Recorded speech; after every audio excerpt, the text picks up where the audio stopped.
Bismillahirrahmanirrahim. Assalamualaikum warahmatullahi wabarakatuh.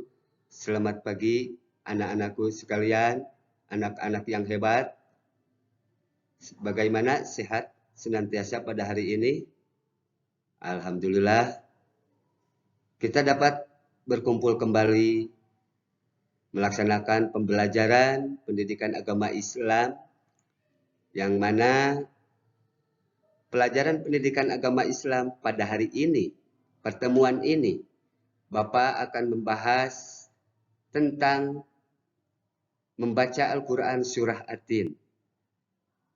Bagaimana cara membaca Al-Quran Surah At-Tin yang benar dan baik, serta makhrajnya dan tajwidnya pun bagaimana cara membacanya. Baik anak-anakku sekalian yang Bapak cintai, simak dengan baik. Bapak akan membacakan terlebih dahulu Quran Surah At-Tin. A'udzu billahi minasy syaithanir rajim. Bismillahirrahmanirrahim. Wattini wazzaitun wa tukhrisinina wa hadal baladil amin. Laqad khalaqnal insana fi ahsani taqwim. Summa radadnahu asfala safilin. Illal ladzina amanu wa amilus solihati falahum ajrun ghairu mamnun. Fama yukadzibuka ba'du biddin. Alaihissallahu biahkamil hakimin. Sadaqallahul adzim. Anak-anakku sekalian yang Bapak cintai, anak-anak yang hebat. Barusan yang dibacakan adalah pembacaan Al-Quran Surah At-Tin. Bagaimana penjelasan-penjelasan Al-Quran Surah At-Tin tersebut? Quran Surah At-Tin terdiri dari 8 ayat. Arti nama Surah At-Tin diambil dari ayat pertama, yaitu demi buah tin dan buah zaitun. Kemudian yang kedua, jumlah ayat Surah At-Tin terdiri dari 8 ayat, di mana Surah At-Tin diturunkan di kota Mekah, maka tergolong kepada surah Makkiyah. Surah At-Tin di dalam Al-Quran yaitu surah yang ke-95 setelah surah Al-Buruj diturunkan. Kemudian Surah At-Tin diturunkan. Yang ketiga, hukum bacaan pada Surah At-Tin. Bagaimana hukum bacaan pada Surah At-Tin? Jika bacaan Quran tersebut salah membacakan, maka akan salah juga artinya. Maka dari itu pembacaan Al-Quran di sini berkaitan dengan bacaan Al-Quran Surah At-Tin harus benar dan teliti. Jangan sampai yang panjang menjadi pondok, yang pondok menjadi panjang di dalam pembacaan surah tersebut. Kemudian anak-anakku sekalian yang Bapak cintai, Quran Surah At-Tin terdiri dari 8 ayat. Ayat pertama, wattini wajzaitun, menerangkan demi buah tin dan buah zaitun. Tadi telah dikilas oleh Bapak sendiri. Quran surah At-Tin diambil dari ayat pertama yaitu wattini wajzaitun, demi buah tin dan buah zaitun. Maka surah At-Tin diberi nama surah At-Tin. Kemudian ayat yang kedua di dalam Quran surah At-Tin, watukhrisinin, waturisinin. Waturisinin itu artinya dan demi Gunung Sinai. Gunung Sinai mempunyai sejarah. Di dalam ayat kedua yaitu pada waktu itu Nabi Musa mendapatkan wahyu pertama dari Allah Subhanahu wa taala. Yang kedua, sejarah yang kedua, Nabi kita yaitu Nabi Muhammad sallallahu alaihi wasallam pada waktu Isra Miraj, beliau singgah dulu menjalankan salat tanda penghormatan atas kesucian Gunung Sinai pada waktu itu. Kemudian ayat yang ketiga, wahadal baladil amin, yang artinya ayat ketiga di dalam Al-Quran surat At-Tin, dan demi negeri Mekah yang aman. Mengapa tidak di negeri-negeri yang lain di dalam surah At-Tin? Karena negeri Mekah adalah negeri yang aman. Kita menjalankan ibadah haji, alhamdulillah di kota Mekah kita menjalankan dengan khusyuk ibadah haji.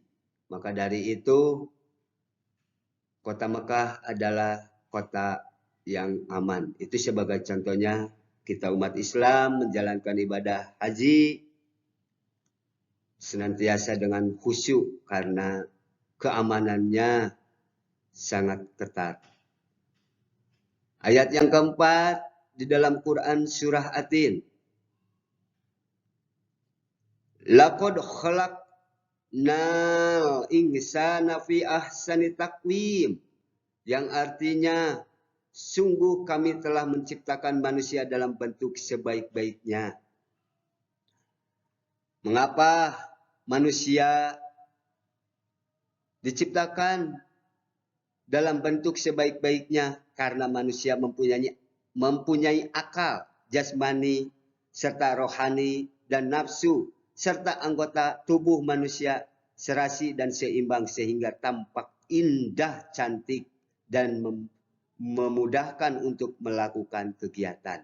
Maka dari itu, sebagaimana di dalam Al-Quran surat ayat keempat, manusia diciptakan dalam bentuk sebaik-baiknya, yaitu tadi manusia mempunyai kesempurnaan dari baik fisik maupun akal serta jasmani dan lain-lainnya. Kemudian Quran surah At-Tin ayat kelima, summa radadnahu asfala safilin. Apa artinya? Yaitu kemudian kami kembalikan dia ke tempat yang serendah-rendahnya. Apa? Tadi telah dikatakan di dalam ayat keempat sebaik-baiknya, kemudian summa radadnahu asfala safilin, kemudian kami kembalikan dia ke tempat yang serendah-rendahnya. Dalam ayat kelima mengingatkan manusia sekalipun mereka sempurna tetapi dapat turun derajatnya menjadi hina karena pengetahuan, sikap dan perilaku apabila telah keluar dari aturan yang telah ditetapkan oleh Allah Subhanahu wa taala. Artinya, jadi kalau manusia keluar dalam aturan yang telah ditetapkan oleh Allah, maka manusia tersebut menjadi hina. Kemudian Quran surah Atin ayat ke-6.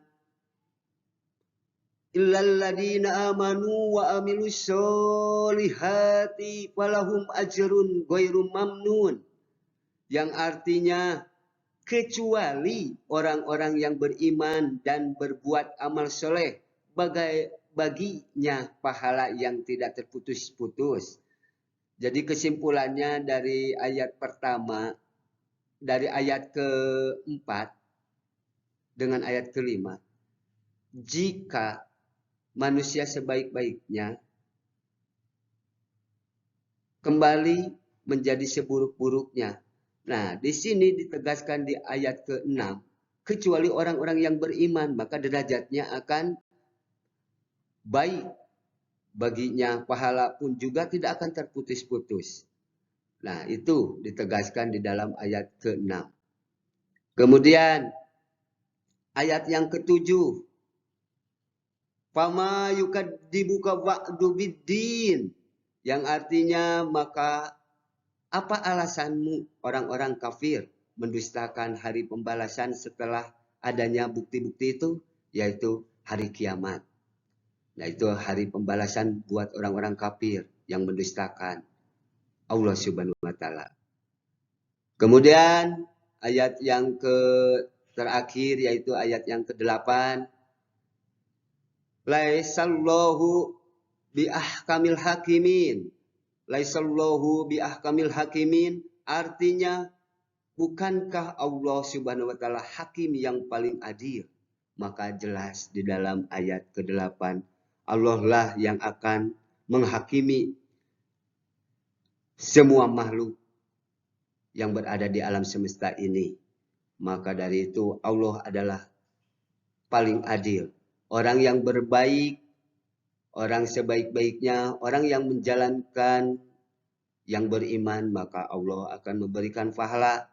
Sebaliknya, orang yang kafir, yang tidak menjalankan perintah Allah, maka akan mendapatkan keburukan, akan mendapatkan siksaan. Oleh karena itu, anak-anakku sekalian, Bapak himbau, penjelasan di dalam Quran surah Atin ini haruslah disimak dan dihayati bagaimana penjelasan-penjelasan tersebut yang Bapak kilas dari ayat pertama sampai ayat terakhir, ayat ke-8. Maka dari itu, untuk anak-anakku sekalian, sebelum pelajaran menginjak lebih lanjut ke pembelajaran yang lainnya, oleh karena itu Bapak akan tugaskan kepada anak-anakku sekalian semuanya untuk minggu depan baca Quran surah Atin dengan baik dan benar serta makhrajnya dengan baik dan benar. Satu orang Bapak akan tugaskan untuk menghafal dan minggu depan akan dites satu orang Quran surah Atin. Mungkin itu saja penjelasan Quran surah Atin dari ayat pertama ke ayat ke-8. Semoga anak-anakku sekalian dapat memahami yang barusan Bapak bacakan serta penjelasannya. Mungkin itu saja penjelasannya. Untuk depan sekali lagi penugasan membaca Al-Quran surah Atin dari ayat pertama sampai ayat terakhir dengan baik dan benar. Sadaqallahul adzim, wabillahi taufiq wal hidayah. Assalamualaikum warahmatullahi wabarakatuh. Maha benar Allah dengan segala firman-Nya. Atur nuhun.